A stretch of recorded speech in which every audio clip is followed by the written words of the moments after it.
The episode today is focused around the idea that life is taken from you the moment that life is given to you. But given is put in quote because that is the term I want to analyze and break apart. What does it mean for life to be given to you? So, what is your interpretation of the life being given?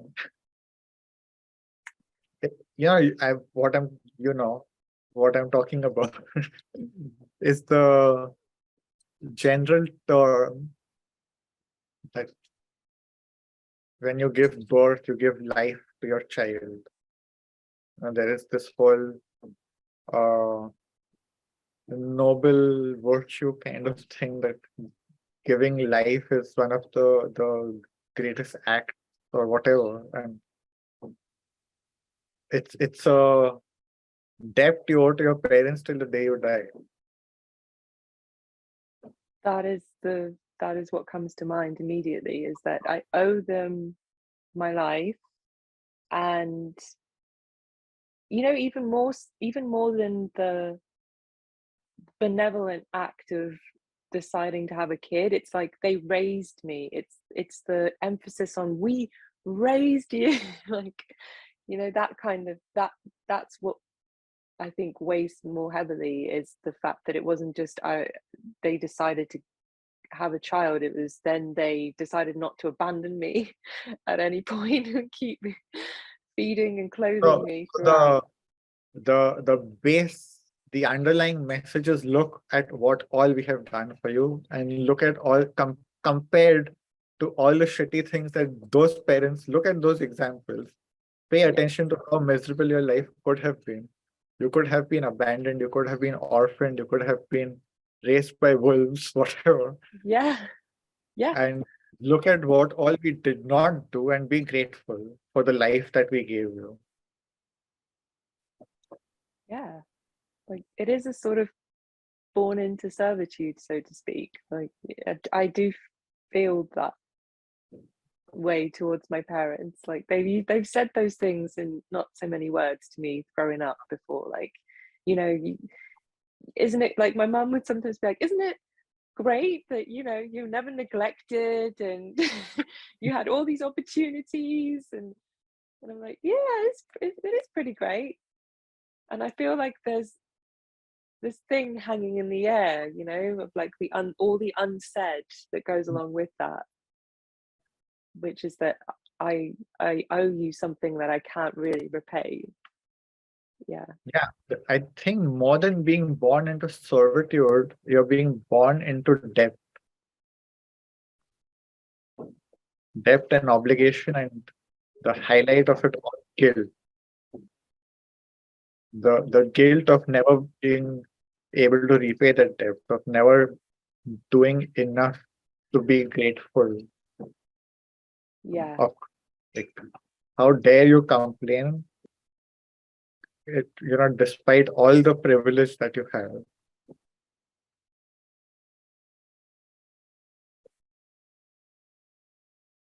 And I feel like that's kind of what Mother's Day and Father's Day is about nowadays.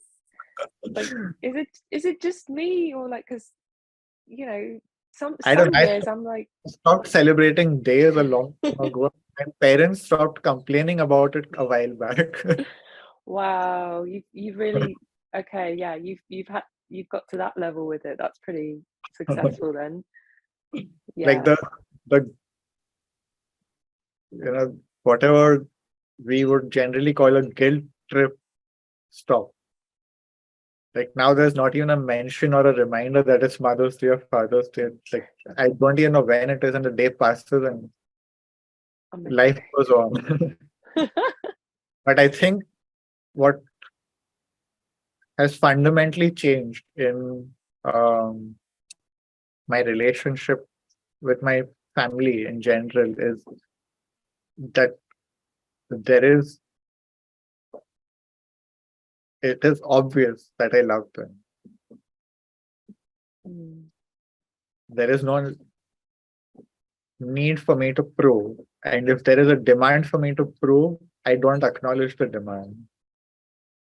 For me, it is obvious that I love them. And if you need proof, that is something you have to work on.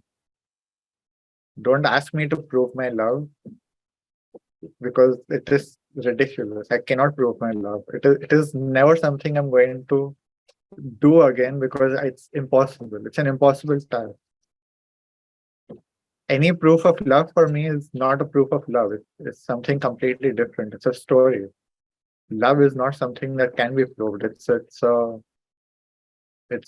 firstly, it's completely an arbitrary concept. We all have different definitions of love.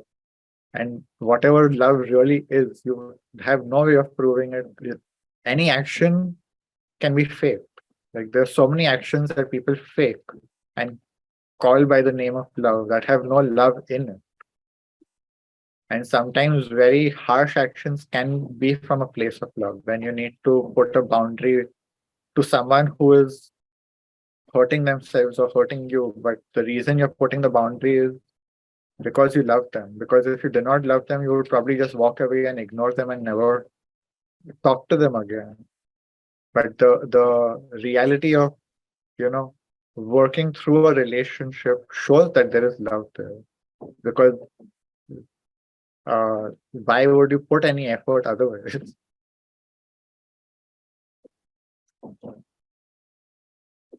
I really haven't considered before that it is the constantly being asked to prove your love, like the weight of that. I haven't really ever really. Oh, it is a lot because the thing is, it's like you said, you can't ever prove it. But I have this feeling that, if I were to stop doing all the things that I'm asked to do to prove my love to, let's say, my parents, then it would be taken as though I have loved them up until, like, as long as I was doing all those acts, I was showing them I loved them, and if I stopped, then that just means now I've stopped loving them. And it's, you have to keep, like, no action is enough. Like, you have to just keep proving it over and over again. It's a You're right. it's a fantastic point you made that basically you enter into that loop because the not doing it basically is implying the opposite until you have a very clear conversation and say that that was never love. My love is not about what I do for you. And if you want to keep associating that, that's on you. I know that I love you and that's enough for me. If you need something more, I'm not going to give it to you anymore. I cannot give it to you. Not that I don't even want to, I just cannot. It's not real.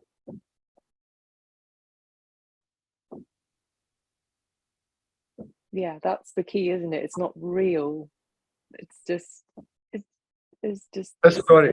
It's a story that you're telling us that if I do this, it means I love the other person. A lot of people yeah. stop loving their partner and will just keep doing things to tell themselves, oh, I still love them. I still love them. That's why I'm in this marriage. That's why I'm in this relationship. It's because I still love them. And maybe the love has gone, but you're too afraid to admit that because of a variety of other factors, loneliness, being alone, being perceived alone by culture, by your family, whatever, being perceived as a failure because your relationship did not work out, because your marriage did not work out. So you have to keep telling yourself, oh, I love my partner. And what is the proof? I'm still doing this for them. Has no connection in reality. It's just the connection is made in the story. And that is the essence of the topic today, is that this whole idea of giving life is a story. It's a construction, a narrative that puts us into depth. Because the moment you're told that life has been given to you and look what we did for you, firstly, it is being constructed, right? There is no objective way of saying, I gave you life. in my way of looking at things, I am life. How can you give life to life? But people think that they have life. Uh, It's a possession which has been given to them and that they have taken, and now they have this debt that they need to repay to God, to parents, to whatever. God gave me life, parents gave me life. Whoever gave you life, you owe them that debt because they have given you this most precious gift of being on this planet. So how can you not be grateful for it?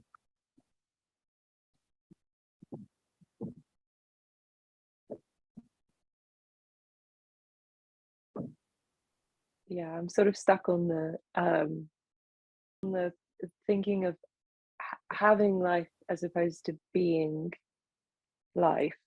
Uh-huh. Like that is like a hammer to the head kind of moment. Yeah, just because it feels somewhat transactional when you really think about it. I mean, I don't want to go too far into victim mode and also be like, like no one gets asked to be born. Like we don't have the consent. But This was going to be my next point, is that people go into the other polarities. This whole narrative creates that polarity.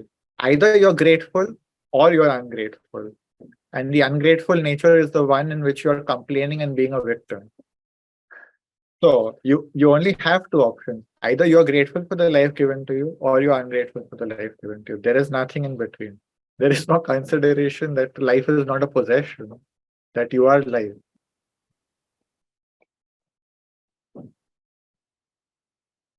what about the what about the like, effort of raising you in general? Like I know it's the same thing, but it's like it's difficult to argue with because my parents have this. They like to remind me, like, it's difficult to argue with, okay, yeah, that must have been a lot of effort that you put in for many, many years. I still sort of feel it is illogical, but at the same time, it's like I kind of don't have a response to that. But then, But why don't you think outside the polarity, outside the dual nature of it? What else is there? If we take this new perspective that life is not given and taken, that you are life, how can you change the narrative of being raised and all the effort that has been put into raising you? um, well, it just feels a lot more, I don't know, not about, feels a lot more out of their hands, like an organic. Like if I'm just life, then yeah, there's no real ownership, there's like less ownership Mhm. involved in that perspective.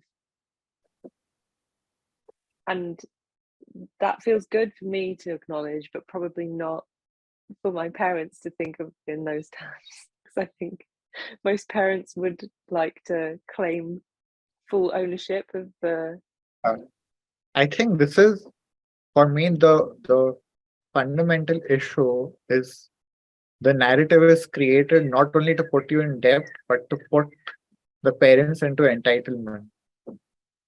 Because then when you don't repay the debt, they get to feel like victim. They get to feel like you are ungrateful. They get to feel like they were the martyr. So Yeah, the story, the narrative is created to make both sides suffer, not only one side. So even the parent watching this who are thinking that I am attacking them by saying all this, it's not that. It is everyone is suffering with this narrative. In my way of looking at things, I can talk about having dogs. I don't have children. I have dogs. For me, they are my children. And I cannot tell them because firstly they don't understand English, but I cannot tell them, look at what all I have done for you. Look how grateful you're being. Look at you're being such a nuisance, you're not being respectful. The thing my attitude is that I chose this. I wanted to be a dog parent, and I accept whatever comes with it. Right? That is my attitude. I am not doing it to create a debt. And whatever I do for my dogs, I am doing it because I want to do it. And even if I have to do things that I don't really want to do and I don't really like, I am doing it because I have taken the responsibility of having the dog. I have chosen to take that responsibility. So I don't get to complain to them. Look at how much work you're giving me. Look at how miserable you're making my life. Look at how much I've done for you, and you have to take care of me when I get over it. That that is also, I feel, a large part of, I think that has a part to play with why some people have children. Like the sole reason why some people have children is that they fear what would happen to them, when they're older, like who will take care of them. It's like an And insurance. yeah, and that is why the whole narrative of the debt is very tempting. It's very tempting to believe someone owes you something. Why not to believe that? It's always good to be owed rather than owing someone, right? See, from my experience, all I can say is that love cannot be destroyed. And it is an eternal, indestructible force that lives within each of us, but it is very easily obscured. Oh, And when we keep creating these obligations and debt, that is what obscures the real love. When someone feels the compulsion to repay a debt, when someone feels this heaviness that comes with owing, oh look at what they did for me, you enter into a compulsive way of repaying the debt. And in that, of course, there is a lot of room for resentment. There's a lot of room for story, which will all obscure the real love. That's been my experience. The more I shed those layers, the more access I have to direct love, which needs no story, which you can't destroy it. It's just there. so you feel once you love, is it that you feel once you love someone, that love cannot be destroyed or diminished, only obscured? Or is it that you feel it's not like love is more universal and it's not interpersonal as such? It's like you experience love, full So stop. I feel like there is the core, which is omnidirectional love, which is not specifically towards someone or something, which is just love. Hmm. And then there are layers on top of that, which can be directional, which add more feeling, which add more uh, love, for lack of Right. a better word. But yeah, there can be several layers which enhance the experience. But at its core, I feel like it's just a force or an experience, whatever it is. It's something. Mm. Why do you feel it can't be destroyed once it's happened? That's the thing. It's not that it happened or it was born or it was created. It exists beyond these dimensions of time. It's not it started today, I fell in love. It's not that story that we tell ourselves. That story has a beginning and that story has an end. But it is directional. It has a starting point. But in my opinion, love is it's transcendental.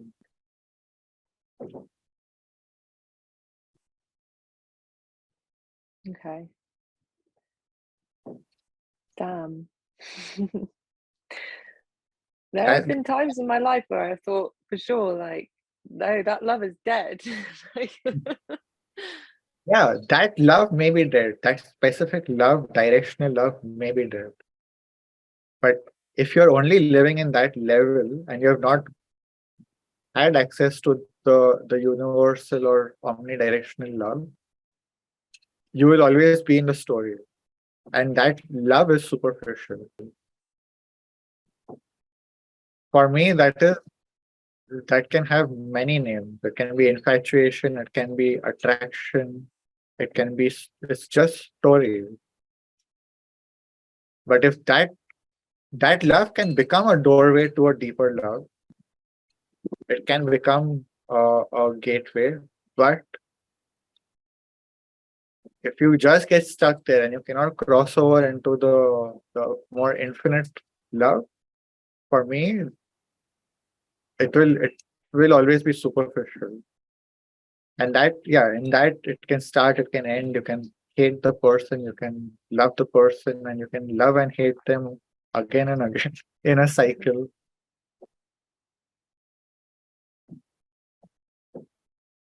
For me, real love, because it goes beyond the story, it allows the story to end.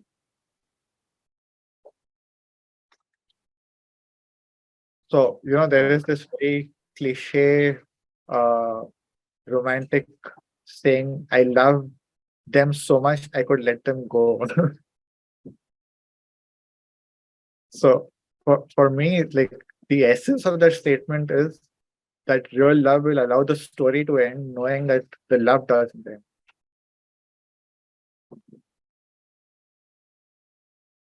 ow. Oh, yeah. That's it's the allowing the story, like the allowing part that I don't know, something about that.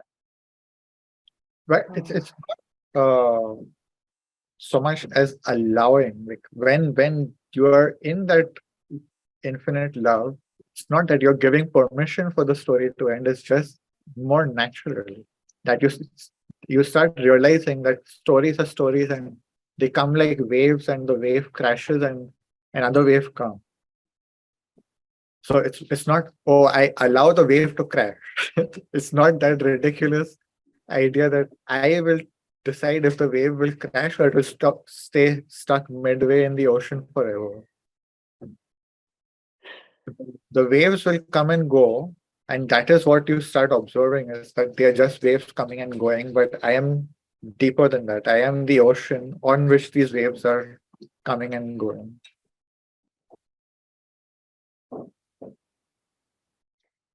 it's just so counter to the the usual like love story tropes of, and then the happily ever after, I'll love you forever and ever, and it's always like the ultimate way to prove your love for someone is to make it infinite.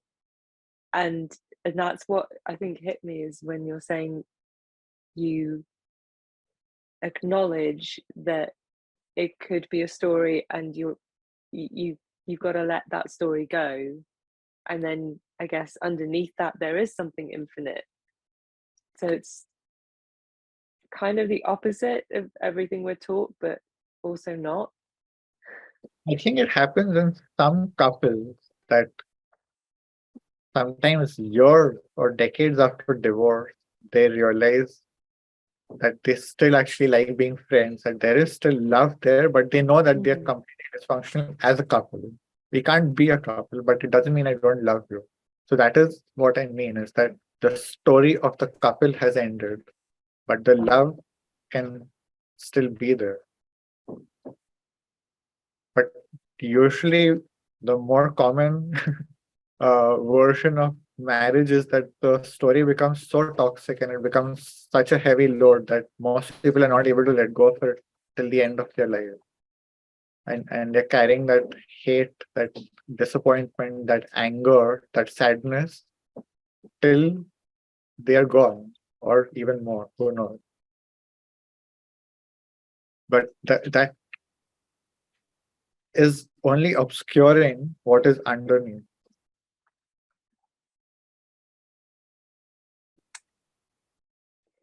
It does raise the question, like, how much of the virtuous things that you do are stemming from obligation versus you being, because I tell myself, I'm being a good ex by doing this event, like going to this place, doing this favor. I'm a good friend, daughter, whatever, like. And when you put it in those terms, if you were to, like, eliminate the debt completely, like, how much of those things would I still continue to do if I was a free person? Yeah, virtue is something I wrote about in the accompanying article. That virtue is one of the most powerful tools for enslavement because it doesn't require anyone other than you and your own mind. When you give someone a virtue and they accept it as a virtue, they become their own master and their own slave, or they become a slave to this virtue because they are doing things for the virtue. They're not doing things because they want to do them. They're doing things because it's a virtue. And many times the virtue may even overlap with things you want to do, but you actually stop doing it because you want to do it and you start doing it compulsively because it's a virtue. Because you're getting validation from your community or from your whatever, your family keeps validating you for that virtue and you become hooked on that validation and you become this virtuous puppet who is just following the rules and doing what they have been told to do without actually questioning if you want to do it, if you enjoy doing it, if you feel like doing it. It's a duty, but it's a duty that is being carried out in enslavement unconsciously. This is a story that's going on with another group member. This is learning to only accept the amount of help that you actually need, not all the help that you're being offered. People feel like, oh, they are helping me, I should be grateful and I should take whatever help I'm being given. And once in a while it may be okay, but most people enter again into that obligation scenario that if I'm being given help, then it is rude to reject help. And I will be offending the other person if I reject help, without considering that taking that help is actually disabling me. It's actually making me weaker. So I am not saying reject all help. We need help. I need help. But I will accept the amount of help I need. But then you For have to me, know how much you need. that is learning to define the boundaries. It's like constantly asking yourself, can I do this or do I need help? Becoming more aware of when you need help and when you don't need help, instead of it being an automatic thing, to become more intentional about taking help also will make you more grateful for it. If it is just there all the time, when someone is helping you, there's a higher chance of taking it for granted. There's a higher chance of abusing it. But when you have to actually ask for help, receive it consciously, you will be more grateful for it. And you will be more aware of not putting the other person beyond their limits, beyond their means, not asking for too much, or not asking for more than you actually need. Because the other person will be resentful, whether they acknowledge it or not, whether they're conscious of it or not. If they see that you don't need help and you're still taking help, you will be resentful. It's normal. I would be at least. If I see that the other person is just taking help because it's convenient, because they don't want to do the work themselves, even though they can, why should I? Like, and if I'm choosing to do that and I'm choosing to be resentful and I'm entering into that savior victim mode, I have to pay attention to myself. What am I getting out of it? Am I just doing it for that cheap thank you, which actually has lost all meaning? Or am I doing it so that I get to complain about how much I sacrifice and how I'm the martyr and how much I have done for this other person and how ungrateful they are? Which story am I choosing? Oh, in my head, I was like, ding, ding, ding, ding. The second one, definitely. Yeah, Mhm.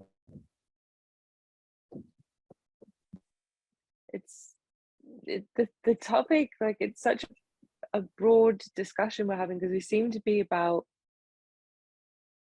it's like social contracts, like Mhm. what we think Mhm. we all owe each other to be an upstanding citizen and Mhm. to not be labeled something like a black sheep in your family or Yeah, a bitch or just and it's rude. it's yeah, it's all tied into virtues.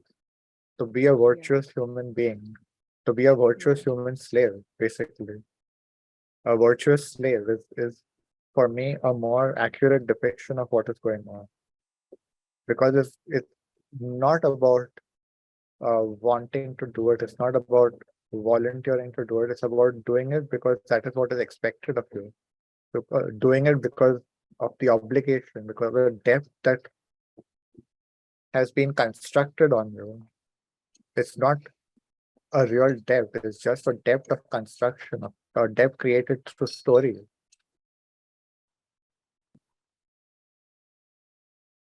It's not a debt that is coming out of real ownership and responsibility. It's a debt that's coming out of, you know, pointing fingers and creating narratives in our own head.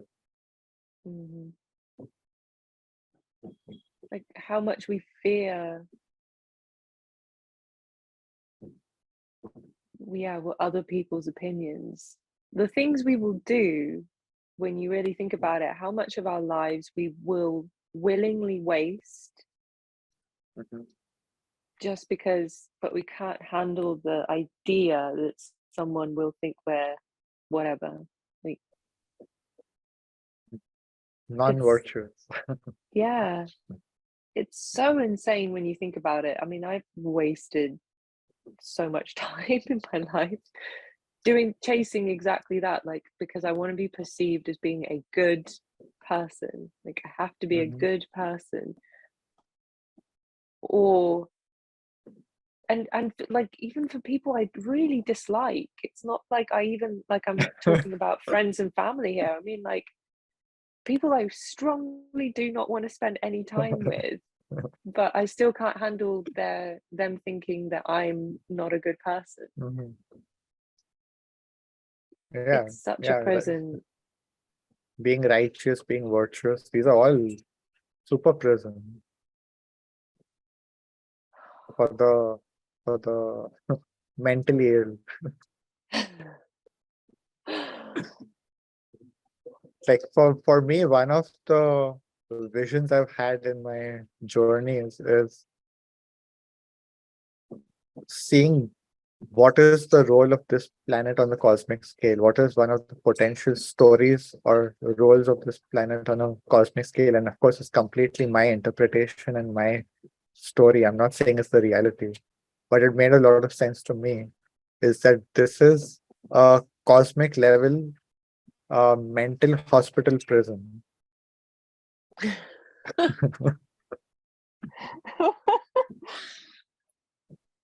And we are all prisoners in it.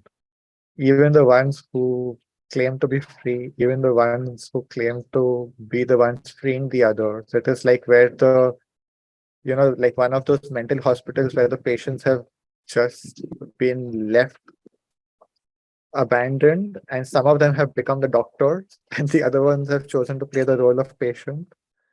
And everyone is just doing what they want, creating their own rules.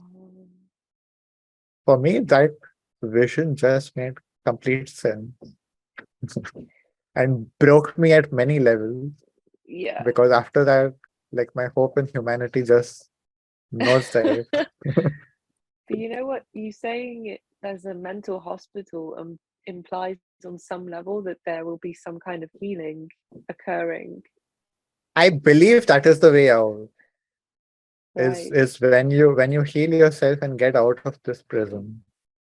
So that is the way out of the prison, is to heal yourself. But a lot of the people will make the narrative about I have to save all the people on this planet. For me, that is part of their illness, and that is what keeps them in prison. Is the delusion that it is their role to save the planet, or that the planet needs to be saved. I'm not saying that we have fucked it. I'm not saying that we have not fucked it beyond repair, but the delusion that ego inflation, that grandiosity, that I have to save the planet and I have to save humanity and I have to save the universe. For me, that is how I see it, as grandiosity and delusion. You can't even save yourself. Most people can't even heal themselves, and they're off to save the world. I think you're right. If we truly knew what it meant to save ourselves, like what that actually meant going through and experiencing, the levels of suffering involved in that I can't even imagine, then yeah, I wouldn't be so ready to be like the savior role for other people.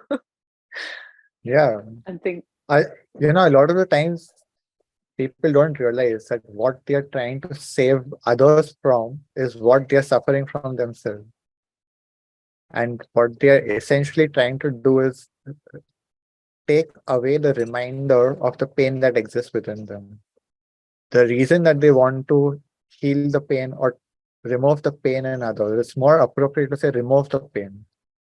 They want the other person just to stop feeling the pain or to stop talking about the pain. It's because it is reminding them of their own pain at an unconscious level. And they don't know what to do with that pain. So they go around prescribing remedies to other people. Yep. You got to do Essentially, something. Yeah. Essentially, is the essential remedy that they're prescribing is to shut up. Stop talking Yes. about your pain and stop reminding me about my pain. Yeah. But when you have really healed yourself, you can allow people to be in their pain and help them to move through it using their power, not saving them, not prescribing solutions which are pulled out of a magic hat. No, it's when you have learned to do it for yourself, you know what it takes. You know the effort it takes. You will not make false promises. You will not make idealistic judgment, because you know the real pain, the real effort required. You know how many times a person will relapse before they actually get out of it. So you will not judge them and criticize them for relapsing. And I'm talking about not substance addiction only, but addiction to suffering, addiction to pain, addiction to drama. So addiction to feeling these depths, to feeling like you are a victim, whatever. There's so many addictions that we have that we keep relapsing into. Even when we realize we have the insight and the next day we are doing it again. Yeah. So when you have gone through that process and you realize how difficult it is to wake up and heal, how not difficult but how challenging it is, how much work it takes, your attitude is very different compared to a savior who will just be grandiose and come with this cape and try to lift you out of your misery. A lot of the times the saviors are complaining about how the victim is not following their advice, because if only they followed their advice, they would be better. Without realizing that their advice is completely unrealistic, that their advice is not a real solution, and their advice is just a compulsive response to make the victim shut up. Yeah. But they will never see it that way. They will see it like, I am giving you the tools that you need. Why, if you don't want to heal, stop complaining. Yeah. Like it basically goes into that kind of thinking is like this person is not wanting to heal, that is why they're not healing. And it is possible that they don't want to heal, but it's also possible they don't want to heal, and that is why they have chosen you as the savior because you will give them an unrealistic solution. Right. Right. So there is the whole pattern there. But I feel like we have deviated way off course from our I mean, original topic. I don't even know what our topic is anymore. Like, I think we covered the essence of basically the feeling indebted to society feeling and like, everyone. or like society basically canceling you since birth. I think, yeah, the original theme was that society cancels you at birth Mm. by creating this narrative that we have given you life and you should be grateful for it. Even that is so questionable. That is so debatable. You gave me life, but should I really be grateful for you giving me life on this planet, in this society, in this narrative? Should I really be grateful? I do I do sometimes worry about, like, with every generation it seems to be like that gift is slightly more diluted because you're like, I gave you life, and every every decade or so that gift is a little bit diminished. Like it's Yeah, that gift becomes a bit more of a curse with each passing decade. and you know what, like to your point, maybe there is a And debt now. I am grateful. Like I want this to be clear. Like I personally feel like reality is pretty balanced and there is enough suffering and there's also enough beauty and there's enough things to be grateful for, but there is a balance. It's not everything is beautiful and everything is shit. Yeah, you're right. For me, at least, like that's how I have trained myself to see the world is that there is a balance. So yeah, like I am grateful and I'm ungrateful for being given life. If life was given to me. Like I am glad to be here, but I could have done without it. If it wasn't my choice and I was like if it wasn't my choice and this was something given to me or something I was called into without an option, I am grateful and I could have done without it. Mm, I feel like that's the sentiment that best encapsulates like the vibe right now of most people being incarnated is like I could have done without it. Like I could I have done I without the gift. Thank you for your gift, but also yeah, but I feel most people are polarized into one end or the other. Either they are compulsively grateful or they are very ungrateful and complaining. mm, In general, like not yeah, saying they are absolute, but in general they are leaning towards one polarity. it's very true. And I believe that there is it's much more tipped towards the polarity of complaining than being compulsively grateful. Like even with all the self-help industry and movement going on, that has not tilted too much. Mm. It has tilted a tiny bit. Maybe a few million people are more grateful, but there are billions more that are still very ungrateful and miserable.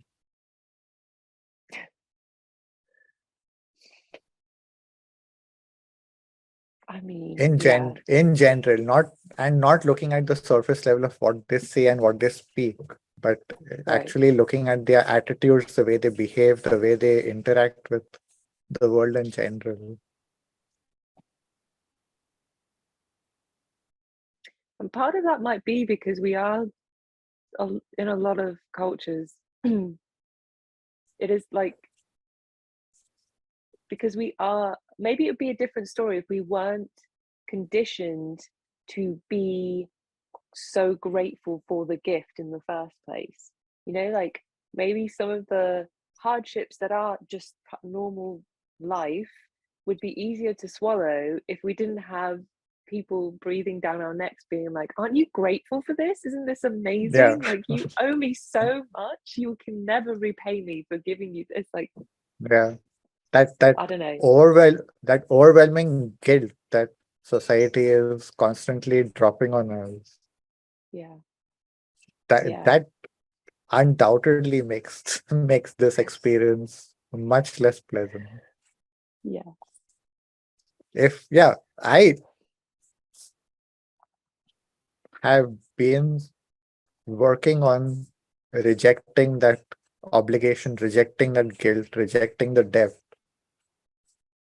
and being more free of all of that. And yeah, like it is definitely easier to deal with the suffering and to deal with the hardships of life without that extra burden. That I can Mm. say from my own experience, without a doubt. What you're really making me think about deep down is just the fact that, like, who among us has ever really been free? Like, we haven't really tasted freedom, Of like, course at not. all. Like that is for me, it is super obvious. Yeah, but it isn't for the rest of us. I think But that is why I call Earth on a cosmic scale a mental hospital prison. It is a prison. You are not free on this planet. For me, that is very obvious. Like, yeah, but we can be very delusional about believing we are free, especially when we are part of the free nations, or especially when we are part of the most free nation in the world. We can believe we are free. yeah, but But also I think there's also the added level of, like, again, referencing back to that feeling of nostalgia. Like, there's a part of me that's like, well, that thinks when you're a kid, you're a bit more authentic, at least, right? You feel like there were moments in your life, in your childhood, where you were maybe wearing less masks. And I'm not saying you had, like, people had great childhoods. I just mean freedom to be or express yourself more, maybe. But, like, the point that you're making is it's since birth. It's like, it's not even a it isn't like a day that you've been alive that you haven't been told how to act and be, and that's not so much in words. You may not have been told that in words, but I believe that at unconscious levels there is so much programming entering into this reality. It's not possible to be free even as a child. You definitely have more degrees of freedom and expression compared to an average adult, but there's way too much unconscious conditioning happening way before birth, way before birth. It's coming in our genetics, it's coming in our womb experience. Like while we are in the womb, we are getting a lot of programming, which we are picking up and we are acting out without realizing it. So we are conditioned well before we are born. So by the time you're born, you've already lost a lot of your freedom. But I see it as the price of incarnating into this reality. mm, And that is the ticket, right? Like we are talking about debts and everything, and perhaps that is the price to pay if you want a life on this planet. Who said it has to be free? Who said it has to be debt free? mm, Probably we are meant to be indebted, and we are meant to pay a price. which is the way I have seen it and worked with my own healing for a long time, is I am paying a price, but there is a limit and I will pay off the price till the point I feel ready to let go the debt.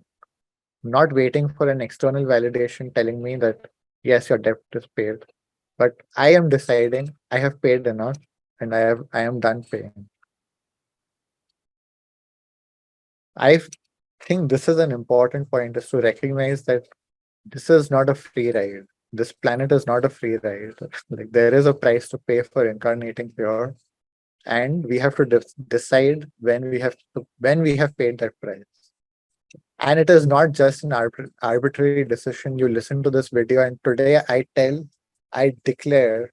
I don't know if you saw the office clip in the article, which Yeah. I declare that I have paid my debt. I declare I am bankrupt. I declare I am whatever. Your declaration means nothing. Mm. There is a real price to be paid, and you will at a very deep level know that you have paid enough. And you will at a very deep level free yourself and feel free to actually tell yourself, not announce to the world, not declare to the world, but tell yourself, yeah, I have suffered enough, I have paid enough, I have done my due, and I'm ready to live.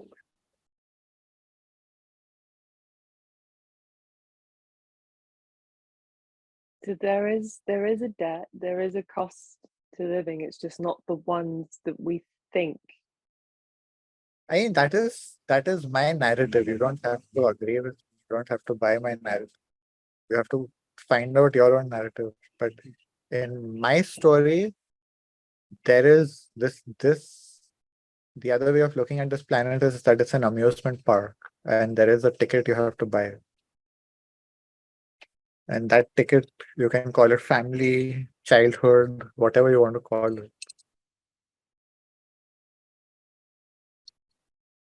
It's the ticket of incarnating into this life. And I'm not saying it's the only way in, but it is the most common way. There are other people, just like an amusement park, some people may jump over the walls, some people may fly in, drop in through a helicopter, whatever. But most people will walk in through the gate and buy the ticket. I like amusement park more than I like the mental health prison hospital. Listen, a mental hospital prison doesn't mean it is sad or depressing. It is a very amusing mental hospital prison. It is a very fun mental hospital prison. Yeah, Finally, it is a it's mental so hospital prison, fun. right? It's mental, right? So it is going to be crazy, which means crazy means fun to some degree at least, because there'll be crazy people creating crazy things. Yeah, But it's so fun. yeah, it is an amusement theme park. It's a theme park with where the theme is mental hospital prison. Oh my god. And one way of looking at it is that we are being admitted into this prison by someone else, or the second way of looking at it is we are buying a ticket to come into this prison, because it is also a ride. It is also, there is fun in it, and there is a joy in it, and there is a game in it. So Mm. there are many ways of looking at it. My whole point of this conversation is not to say that this is it or that is it. It's just like when we have these different perspectives, it frees us from a lot of attachments and narratives that are compulsive. Like, if I can simultaneously think of this as an amusement park, which I can enjoy, and a mental hospital prison in which I need to heal myself and get out. It's like one of those escape rooms, right? Like, you voluntarily go into an escape room, but then when you're in it, you're panicking because you don't know if you will get out or not. If the guy who has sold you the ticket is actually going to let you out or not. You're just trusting the guy, or maybe he kidnaps you or she kidnaps you and keeps you there forever. Yeah. So So there are all those elements. For me, it's like to think of everything Mm. because it's all just a story. It's a story. I can create my own story and it's what's going to come up in our next episode, which we have already recorded. Yeah. Is that we are creating the story. So finally, like what we have to decide if the story we create makes us joyous or it makes us suffer. And that became the tagline or the title of the episode is Being Joyous in a Fucked World. Beautiful Or segue. or being fucked in a joyous world. You can be that too, right? Like sometimes everything is beautiful and you just want to be miserable and complain because everything depends on the story you're telling yourself. There are the super privileged who are depressed and are like, what is the meaning of life? And they have all the material gains, and then all the poor people are complaining that you are so privileged, how can you be depressed? Give us your money. But the people don't realize that the suffering has nothing to do with the material level beyond a point. It's just the core of the suffering is a story that we are creating for ourselves and for others. The debts that we are creating on others, the obligations we are putting on others.